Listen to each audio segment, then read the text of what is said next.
What's up, guys? It's Rob here, and today we're going to be talking about the threat that China poses for our supply chain, because there is actually a very significant threat that's being posed as of late. Ever since this Russia-Ukraine situation popped up, people have gotten very worried about China and supply chains, and we're going to talk about why and what stocks you could potentially be looking into buying to maybe benefit from it. So we're going to start off taking a look at inflation, okay, because this is a very key thing to understanding supply chains, right? Inflation is on the rise, and you have to think about why is inflation on the rise? Well, one, we printed a ton of money over the past couple of years and months, all right? We've printed a ton of money. So if we're looking at a formula for prices, which is basically tracking inflation, right? If price goes up, so does inflation.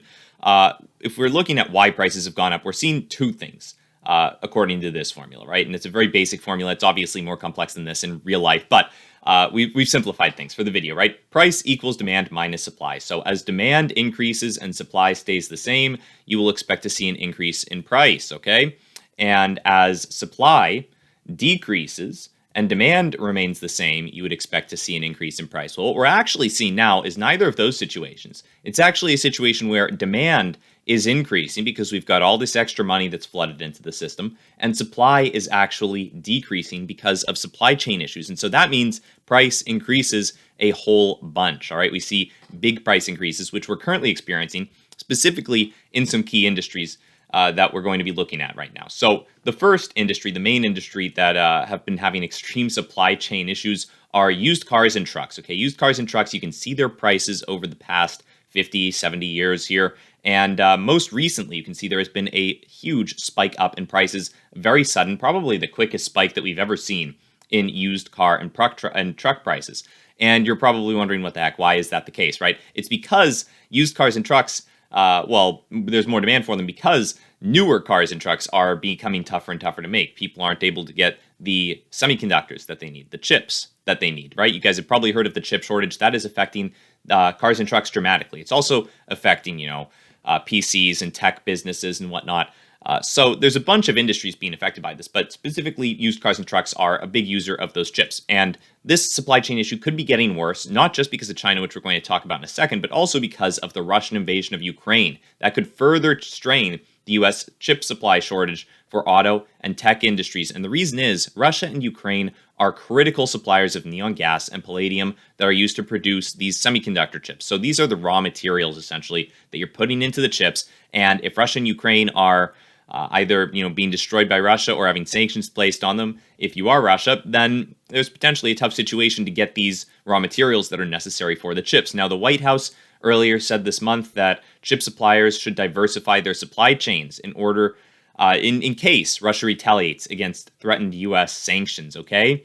So it's looking like we are seeing some sanctions right now, and suppliers probably haven't diversified their supply chains. If I'm going to be honest, I don't think they've diversified their supply chains that much. I think this is a very sudden situation. Not too many people were expecting to see a huge invasion, maybe somewhere, but regardless, we are seeing an invasion of Ukraine now, and that is surely going to have some of an impact on this chip supply. Now, another real issue that people are really looking at, I mean, this is going to have some impact, but a real issue that people are extremely worried about is actually China, okay? What does China have to do with this?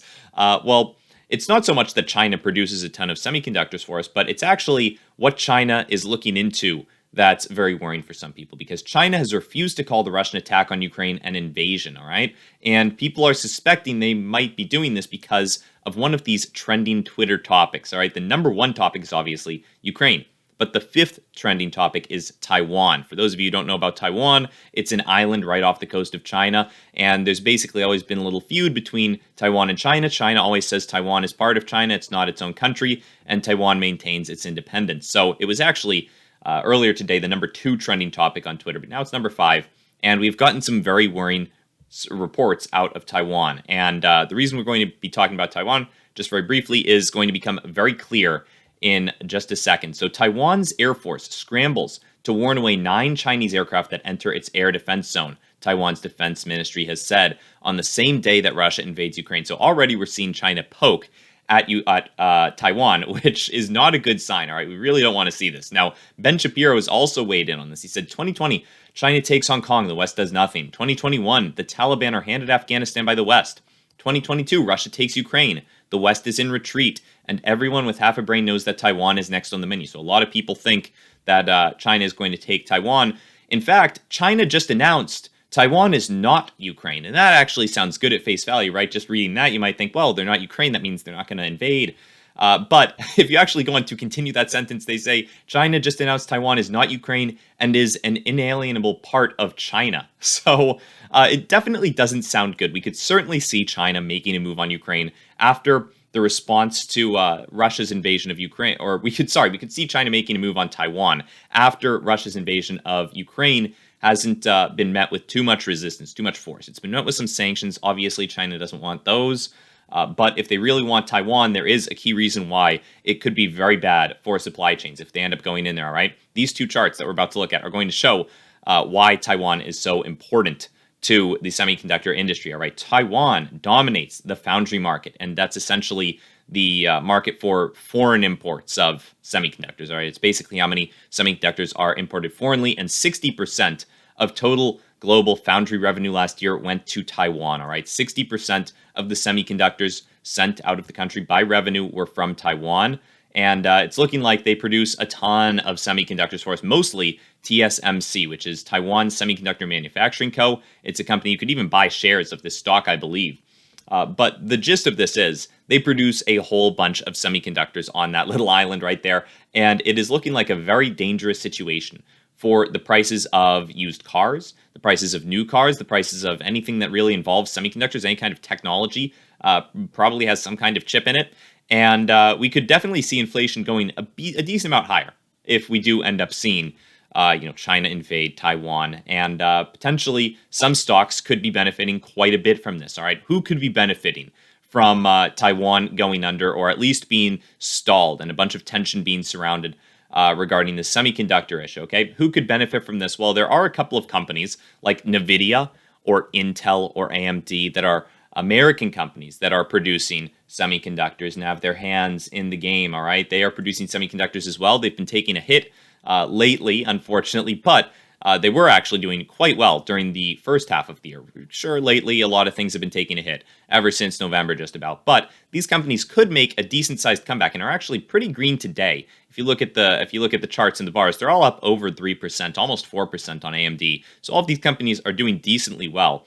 And something to watch out for, right? An indication that maybe these companies are about to take off, we can actually glean from what happened in Ukraine right before Russia decided to invade, all right? Ukraine was hit by cyber attacks, all right? This is probably the way of the future. My guess is whenever there's going to be some kind of war, cyber attacks are going to be implemented right before. So something to watch out for is if you do happen to hear about cyber attacks hitting Taiwan, we're probably hours or days away from China invading, right? If you do happen to hear about that kind of thing. So that might be a little bit of a buy signal for some of these American tech stocks, because oil stocks certainly surged a lot. I mean, CEI is one of them that actually moved up dramatically today. It's up 20% on the day and was up huge because it's an oil stock and Ukraine and Russia are big producers of oil.